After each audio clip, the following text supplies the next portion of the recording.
এটি হচ্ছে পলাশপুরের শ্মশান। এই শ্মশানে চিতার আগুন প্রায় নেবে না বললেই চলে। প্রতিদিন কোনো না কোনো মৃতদেহ এসে থাকে এই শ্মশানে। আজও এই শ্মশানে দাউ দাউ করে চিতার আগুন জ্বলছে। চিতার সামনে একটা মুস্কো চেহারার লোক দাঁড়িয়ে, হাতে তার একটা আধকাচা পোড়া বাঁশ। তার নাম হচ্ছে কালী।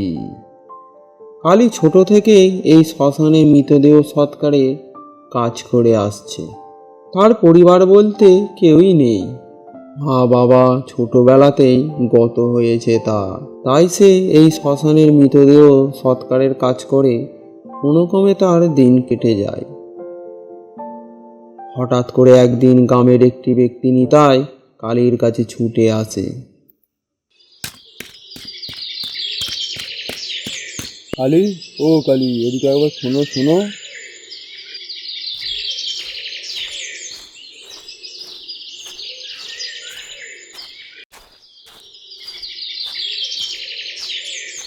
বলো নিতাইদা, কিছু বিপদ আপদ হয়েছে নাকি? আর বলো না, হরির বউটা কাল রাতে গলায় দড়ি দিয়ে মারা গেছে গো। কি বলো গো নিতাইদা, কিছু কি হয়েছিল? আমি তো জানি মেয়েটা খুবই ভালো, কেন এরকম করলো সে? আর বলো না, আমার মনে হয় আমাদের গ্রামের ওই শয়তান মোড়ের জন্য হয়েছে এইসব। হ্যাঁ ঠিক বলেছ, শুধু ওই মোড়ল নয়, ওই শয়তান ছেলেকেও আমি দেখেছি হরির বউয়ের সঙ্গে খারাপ আচরণ আর নোংরা ব্যবহার করতে। আমি ওদের ছাড়বো না কিছুতেই। এই বলে নিতাই সেখান থেকে চলে যায়। কালী আবার তার নিজের কাজে লেগে পড়ে। রাতের বেলা যথারত হরির বউয়ের মৃতদেহটা সৎকার করা হলো।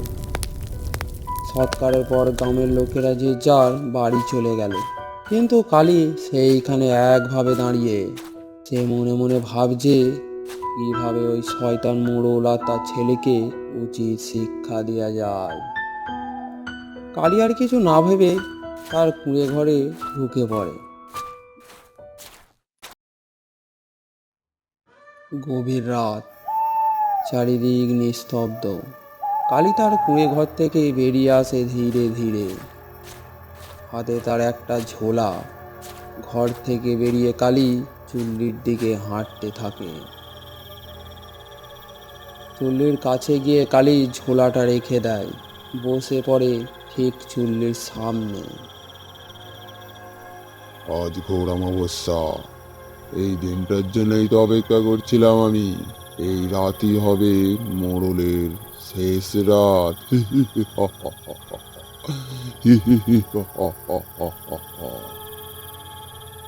কালী তার ঝোলা থেকে কি একটা বার করে রাখলো ঠিক তার সামনে। সে ঝোলা থেকে বার করে রাখলো একটি মানুষের নরমুণ্ড। কালী শ্মশানের কিছু পোড়া কাঠ জোগাড় করে হোমের আগুন জ্বাললো। আগুন জ্বেলে কালী পূজায় বসলো। সে পূজার কিছু সরঞ্জাম আগে থেকেই জোগাড় করে রেখেছিল, যেমন ফুল, বিশুদ্ধ ঘি, সুরা আর রক্ত মাংস। মন্ত্র পড়ে তার পাশে একটা বৃত্ত এঁকে দিয়ে পুজো শুরু করে দেয় কালী।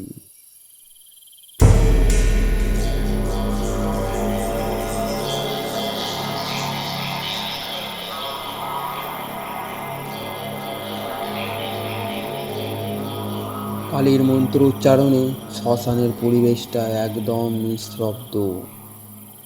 চারিদিকে ঝোড়ো হাওয়া বইতে শুরু করেছে এবার। দূর দূর থেকে শিয়ালরা একবার ডেকে উঠল। হঠাৎ কালীর যজ্ঞ থেকে আবির্ভাব হলো এক ভয়ানক কালো ছায়ামূর্তি। ছায়ামূর্তিটা দেখতে ঠিক একটা দৈত্যর মতো। তার বড় বড় ছোঁচালো দাঁত, তার মুখের কষ বেয়ে ঝরে পড়ছে লাল আর রক্ত।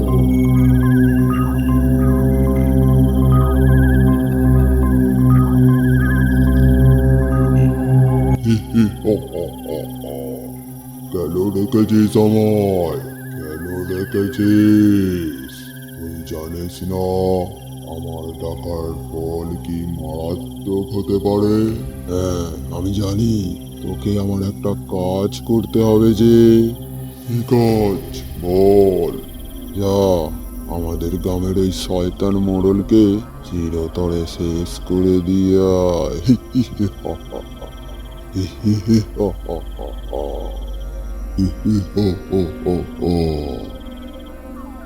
কালীর কথায় শয়তানটা হাওয়ায় মিলিয়ে গেল। কিছুক্ষণ পর গ্রাম থেকে একটা ভয়ঙ্কর আর্তনাদ ভেসে এলো।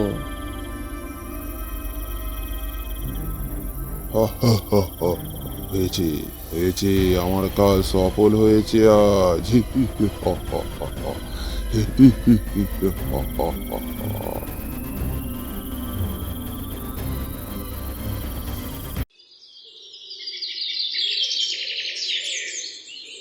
পরের দিন সকালবেলা গ্রামের বটতলায় হাড়ু, গোবিন্দ, রবিন, খুড়ো তিনজন মিলে গল্প করছিল। হঠাৎ নিতাই ছুটে এলো তাদের কাছে।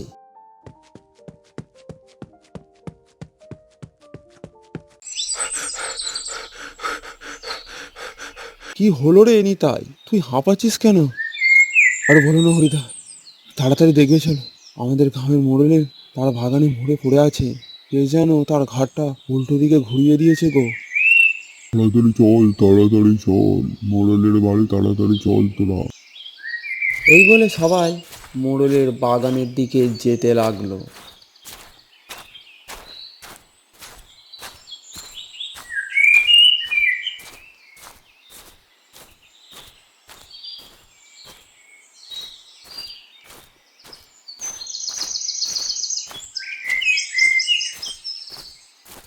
যে দেখে তারা অবাক হয়ে গেল। দেখলো মোড়লের ঘাটটা উল্টো দিকে ঘোরানো, তার সারা শরীরে নখের আঁচড়ের দাগ। এটা দেখে তো রীতিমতো তারা অবাক হয়ে গেল। আরে রে নিতাই, এইসব ঘটনা কখনো ঘটলো? আর বলো না রবিন খুড়ো, কাল রাতে নাকি মোড়ল যখন তার বিছানায় শুয়েছিল, হঠাৎ ঘরে একটা দমকা হাওয়া বইতে শুরু করে। তারপর মোড়লকে টেনে নিয়ে যায় তার বাগানে।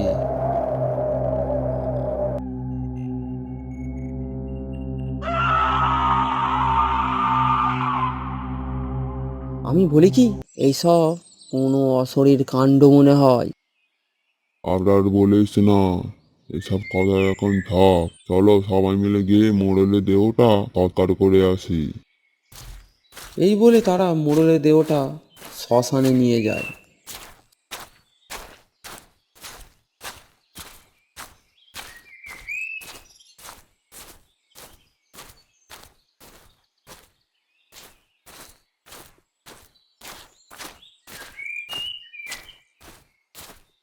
শ্মশানে নিয়ে গিয়ে দেহটা সৎকার করে তারা।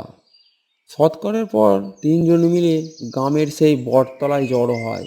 তারা আলোচনা করবে কাল রাতের এমন অস্বাভাবিক ঘটনা। রবিন খুড়ো, আমার খুব ভয় লাগছে জানো তো। এরকম হতে চললে যে আমরা আর আর বাঁচবো না মনে হয়। তুমি কিছু করো রবিন খুড়ো, তুমি কিছু করো। তাদের আলোচনার মাঝে মোড়লের ছেলে ছুটতে ছুটতে তাদের কাছে আসে। বাঁচাও খুড়ো, আমায় বাঁচাও, আমায় মেরে ফেলবে সে, আমায় মেরে ফেলবে।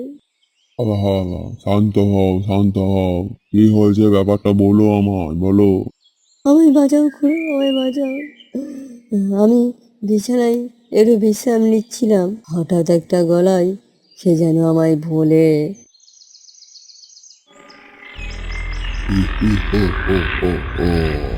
তোকে আজ শেষ করবো, শেষ করবো আজ। রাত হবে আজকে শেষ রাত। তুমি বলো রবিন খুড়ো, এবার আমি কি করবো? সে আমায় মেরে ফেলবে, সে আমায় মেরে ফেলবে। তুমি কিছু করো রবিন খুড়ো, তুমি কিছু করো। ঠিক আছে, তুমি আজ ঘর থেকে বেরোবে না একদম। আমরা সবাই মিলে তোমার বাড়ি যাব, দেখি কিছু করতে পারি কিনা। হ্যাঁ রবিন খুড়ো, তুমি পারবে পিশাচটার সঙ্গে মোকাবিলা করতে? দেখি আমার এতদিনের সাধনার সব শক্তি দিয়ে রক্ষা করতে পারি কিনা। ঠিক আছে, তোমরা সবাই এখন এসো।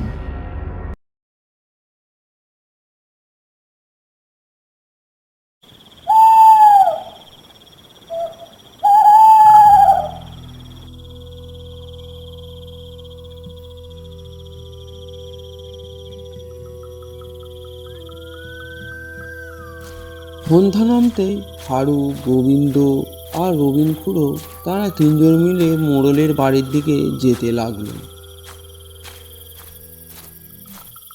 যেতে যেতে যখন তারা শ্মশানের রাস্তায় পৌঁছালো, তারা শ্মশানে একটা ক্ষীণ আলো দেখতে পেয়ে থমকে দাঁড়িয়ে পড়ল। আরে, এই শ্মশানে একটা আলো জ্বলছে মনে হয় যেন। হ্যাঁ রবিন খুড়ো, কালী কি কিছু করছে? একবার দেখবে নাকি? দরকার হলে তাকেও নিয়ে যাব। তারা তিনজনে শ্মশানের দিকে যেতে লাগলো। শ্মশানে প্রবেশ করতেই তারা তিনজন তো অবাক, দেখলো কালী চুল্লির সামনে বসে কি যেন করছে। তার সামনে রাখা একটা মানুষের নরমুণ্ড, আর তার পাশেই সরাতে রক্ত, মাংস আরও নানা উপকরণ রাখা আছে। এটা দেখে তারা তিনজন বুঝতে পেরে গেল যে এই সব কাণ্ড তাহলে সব কালী। এটা তুমি কি করছো কালী? থামো, থামো বলছি। এ, ও, তাহলে তোমরা জানতে পেরে গেছো যে মোড়লকে আমি মেরেছি।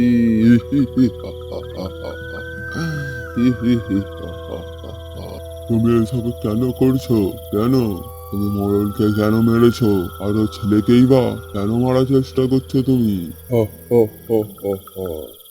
শুধু মোড়ল ওর ছেলে নয়, এই গ্রামের প্রত্যেককে আমি এক এক করে শেষ করে দেবো। বলো, বলো, তুমি এই গ্রামের মানুষদের মারতে চাও? ওরা কি ক্ষতি করেছে তোমার? কেননা আমি হতে চাই এই পৃথিবীর সর্বশক্তিমান সাধক। আমি আমার সাধনার শক্তি দিয়ে নরকের প্রেতকে জাগিয়ে তুলেছি। সে তোমাদের এক এক করে শেষ করে দেবে।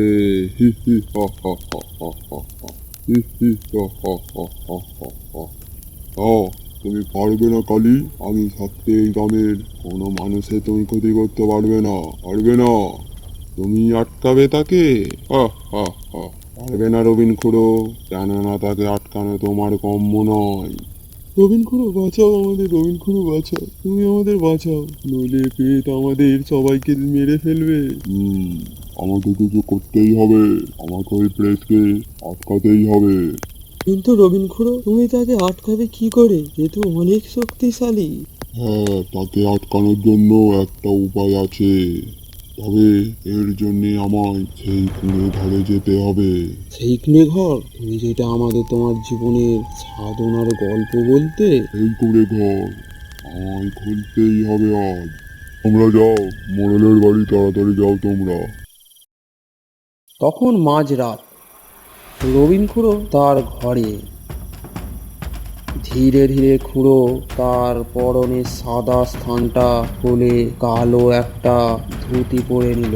গলায় রুদ্রাক্ষের মালা এবং কপালে বড় করে একটা লাল চন্দনের তিলক এঁকে নিয়ে ঘর থেকে বেরিয়ে পড়ে রবিন খুড়ো।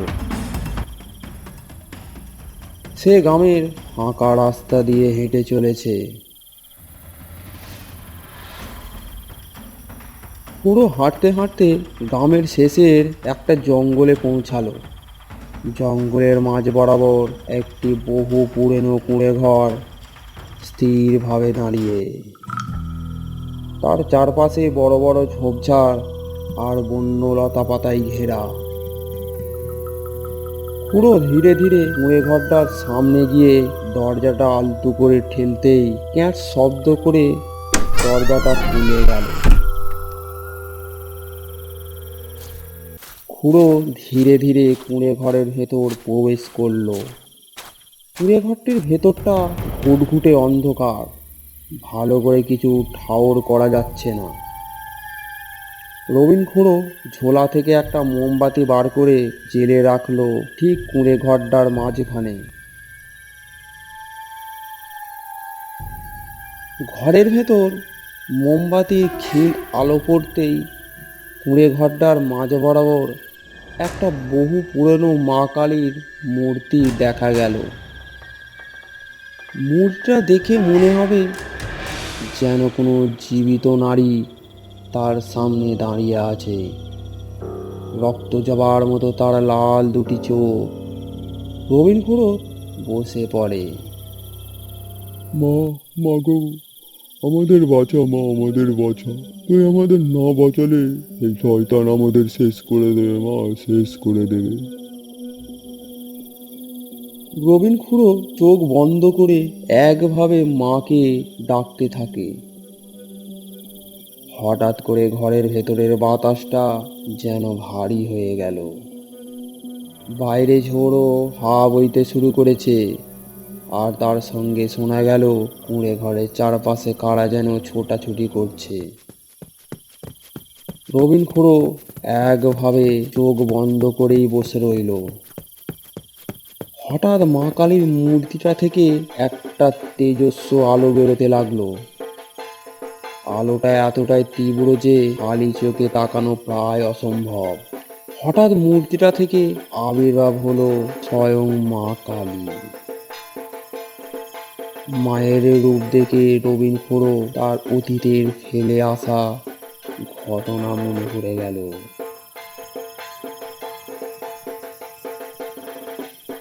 মা, মা গো, তুমি এসেছো মা, তুমি এসেছো। মা, তুমি আমাদের রক্ষা করো মা, রক্ষা করো। আরে হ্যাঁ, আমি এসেছি। আর তুই আমায় ডেকেছিস, আমি না এসে কি থাকতে পারি রে? আমি জানি তোরা খুব বিপদে আছিস। হ্যাঁ মা, হ্যাঁ। তুমি জানো ওই শয়তান কালী আমাদের গ্রামের ওপর এক ভয়ানক প্লেগকে চালনা করেছে। তুই ভালো করেই জানিস আমার ছেলেদের যে ক্ষতি করতে চায় তাদের আমি ছাড়ি না। সেটা মনুষ্য হোক বা শয়তান, সে তার পাপের শাস্তি পাবে, পাবে সে।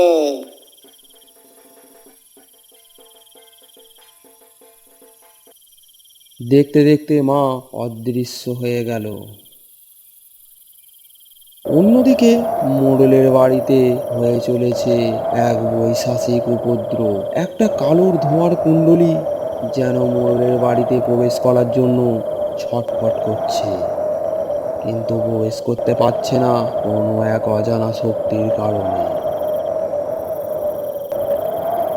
হঠাৎ করে একটা নীলচে আলো রশ্মি এসে সেই কালো ছায়া মূর্তিটাকে নিমেষে দূরে টেনে নিয়ে চলে গেল।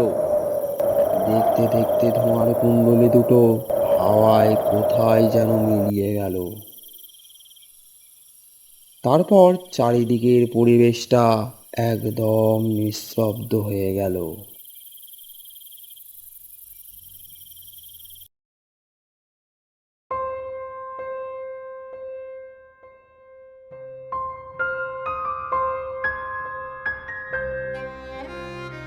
পরের দিন সকালে দেখা গেল যে শ্মশানের একটা বড় বটগাছের ডালে কালীর প্রাণহীন নিথর দেহটা ঝুলছে।